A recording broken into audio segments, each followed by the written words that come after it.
नमस्कार, डाँफे टिभीमा स्वागत छ। म मुना चन्द। आज हामीले प्रमोद दाहाल नेपाललाई 2 दशक अघिको भुटान बनाउने गन्तव्यमा भन्ने शीर्षकमा रिपोर्ट लिएर आएका छौं। लामो प्रयासपछि भारत भ्रमणमा जान थालेका प्रधानमन्त्री पुष्पकमल दाहाल अहिले भारतलाई खुसी बनाउन कम्मर कसेर लागेका छन्। भारतका प्रधानमन्त्री नरेन्द्र मोदीले चाहेका तर लामो समयदेखि रोकिएका विषयमा गाँठो फुकाउने कामले अहिले गति लिएको छ। कांग्रेस माओवादी गठबन्धनको यो सरकार भारतको लागि कम्फर्टेबल हो। भारतको चाहना भन्दा बाहिरबाट एमाले अध्यक्ष केपी ओलीले एमाले माओवादी गठबन्धन बनाएका थिए। त्यो गठबन्धन लामो समय टिक्न सकेन। सरकारमा ओलीको नियन्त्रण बढ्दै गएको प्रधानमन्त्री दाहालको गुनासोपछि भारतले पुरानो गठबन्धनलाई निरन्तरता दिने निर्णयमा पुग्यो। पछिल्ला वर्षमा नेपालको राजनीतिमा भारतको विश्वास पात्रको घेराभित्र प्रधानमन्त्री दाहाल छिरेका छन्। उनलाई दिल्लीले नेपालमा 2 वटा विशेष कामको अख्तियारी दिएको देखिन्छ। पहिलो हो नेपालले हरेक विषयमा दिल्लीको सङ्केत अनुसार काम गर्ने वातावरणको निर्माण। यो अर्थमा नेपाललाई 2 दशक अघि भुटान रहेको स्थानमा छिराउने। अर्को हो एमालेका अध्यक्ष केपी ओलीलाई राजनीतिक रूपमा सिध्याउने र दाहालको नेतृत्वमा नेपालमा ठूलो कम्युनिस्ट नामको पार्टी बनाउने। अहिले यी दुवै कामले निकै गति लिएको देखिन्छ। पहिलो काम भुटानकै मोडेलमा अगाडि बढेको छ। त्यो हो नेपालका नदीनालाहरूको नियन्त्रण। अहिले भारतले नेपालका सबै नदीहरू जलविद्युतका नाममा नियन्त्रणको प्रयासमा छ। प्रधानमन्त्री दाहालको भारत भ्रमणका समयमा तल्लो अरुण आयोजना विकास सम्झौता पीडीएमा हस्ताक्षर हुँदैछ। अरुण करिडोरमा रहेको यो आयोजनापछि अरुणमा भारतका 2 आयोजना रहनेछन्। भारतले अहिले मध्य अरुण अर्थात् अरुण तेस्रो निर्माणको अन्तिम चरणमा पुर्याएको छ। नेपालले सस्तो यी 2 आयोजना भारतलाई दिएर महँगो अप्पर अरुण बनाउन लागेको छ। अरुण खोलाको यो सबैभन्दा माथिल्लो आयोजना हो। चीनको स्वशासित भूभाग तिब्बतबाट नेपाल हुँदै बग्ने यो नदी कोशीको सहायक नदी हो। अरुण क्षेत्रमा भारतले स्थायी रूपमा सैनिक राख्ने योजनाका साथ यी 2 आयोजना अगाडि बढाएको हो। तिब्बती क्षेत्रमा काम गर्ने गरी भारतले यी आयोजनामा सुरक्षा संयन्त्रको व्यवस्था गर्नेछ। तल्लो अरुणमा लगानी भने सतलज जलविद्युत निगमले गर्नेछ। यो कम्पनीमा भारतको केन्द्र सरकार र हिमाचल प्रदेश सरकारको संयुक्त लगानी रहेको छ। चीनसँग भारतको सीमा विवाद रहेको लद्दाख क्षेत्रमा काम गरेको जासुसी संयन्त्रलाई नेपालमा परिचालन गर्ने सोचका साथ भारतले लामो समयदेखि अरुणमा आँखा गाडेको थियो। दाहालले भारतको यो चाहना पूरा गरिदिन थालेका छन्। अर्कोतर्फ तिब्बतमा रहेको मानसरोवरबाट नेपाल हुँदै भारत बग्ने कर्णालीमा फुकोट कर्णाली अर्ध जलाशययुक्त आयोजनामा निर्माणको जिम्मा पनि भारतलाई लगाउन खोजिएको छ। नेपाल सरकारले मुआब्जा वितरण समेत गरेर तयारी अवस्थामा रहेको यो आयोजना पनि रणनीतिक उद्देश्यका साथ भारतलाई दिन थालिएको हो।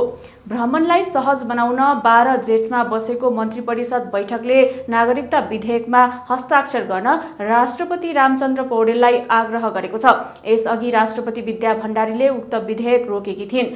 यो विधेयक पास भयो भने नेपालमा अङ्गीकृत नागरिकता भएका भारतीयहरूका सन्तानले वंशजको आधारमा नागरिकता पाउनेछन् र देशको सर्वोच्च पद प्रधानमन्त्री, राष्ट्रपति लगायतका संवैधानिक पदमा पुग्न बाटो खुल्नेछ।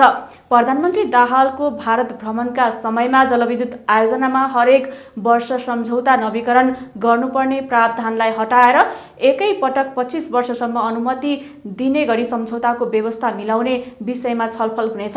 नेपालले गर्ने यस्तो प्रस्ताव भारतीय लगानीका कम्पनीको पक्षमा रहेको छ। यस्तो प्रावधानले नेपालका खोला भारतीयको नियन्त्रणमा जानेछन्। अहिले भारतको जिम्मामा रहेका 10 मध्ये 8 ठूला जलविद्युत आयोजनाको म्याद सकिने अवस्थामा छ। भ्रमणको अर्को विषय हवाई रुट रहेको छ। नेपालले मागेको हवाई रुट दिने विषयमा भारत अझै सहमत छैन।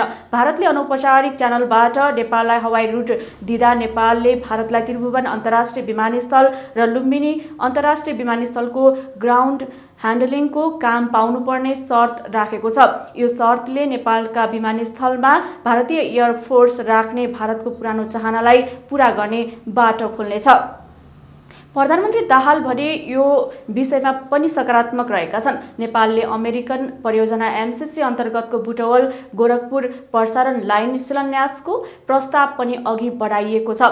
अमेरिकाले भारत प्रधानमन्त्री नरेन्द्र मोदीलाई यो विषयमा जानकारी गराइसकेको छ।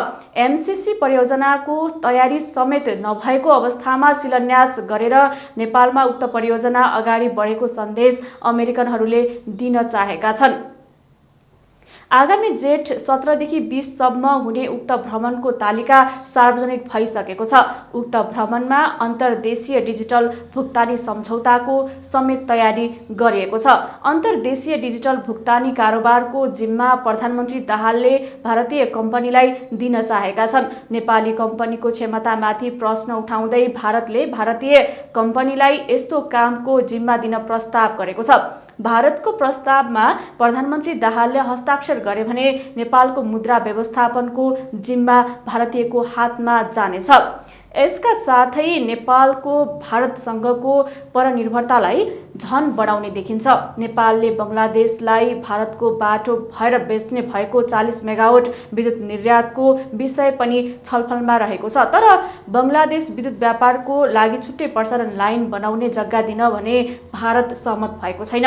नेपालमा विद्युत पारवहनको संख्या मात्र होइन, विद्युतको उत्पादन समेत बढ्दै गएको अवस्थामा यो भ्रमणले पेट्रोलियम पदार्थ सहज आयातको विषयमा समेत छलफल गर्नेछ। अहिले भारतको सिलिगुडी, झापा र अमलेखगञ्ज लोथर पेट्रोलियम पाइपलाइन बनाउने प्रस्ताव पठाएको छ। यसका साथै झापा र लोथरमा पेट्रोलियम पाइपलाइन टर्मिनल बनाउने पनि भारतको चाहना छ। समग्रमा प्रधानमन्त्री दाहालको यो पटकको भारत भ्रमणले नेपाललाई 4 वटा क्षेत्रमा असर पार्ने देखिन्छ। 1. नेपालको जलविद्युत क्षेत्र पूर्ण रूपमा भारतको नियन्त्रणमा जानेछ। यो भारतको नदी जोड परियोजना अन्तर्गत नेपालका नदीहरू नियन्त्रणमा लिने सोचका साथ अगाडि सारिएको विषय हो। नेपालको विद्युतमा नेपाली अधिकार सकिने भएकाले नेपालको औद्योगिक विकास पनि भारतको हातमा जानेछ। 2. नेपालको पेट्रोलियम चीनबाट किन्ने सम्भावना सदाको लागि सकिनेछ। यसले ऊर्जा क्षेत्रमा नेपाल पूर्ण रूपमा भारतसँग परनिर्भर हुनेछ। 3. नेपालको मुद्रा प्रणाली भारतको नियन्त्रणमा जानेछ। यसले नेपाली अर्थतन्त्रमा भारतको हस्तक्षेप बढाउनेछ। 4. नेपालमा भारतको एयरफोर्स राख्ने विषयमा पूर्वाधारको तयार हुनेछ। यसको नेपालको सुरक्षा भारतीयको हातमा जानेछ। यदि आजको रिपोर्ट तपाईलाई मन पर्यो भने लाइक, शेयर र सब्स्क्राइब गर्न नबिर्सिनुहोला। धन्यवाद।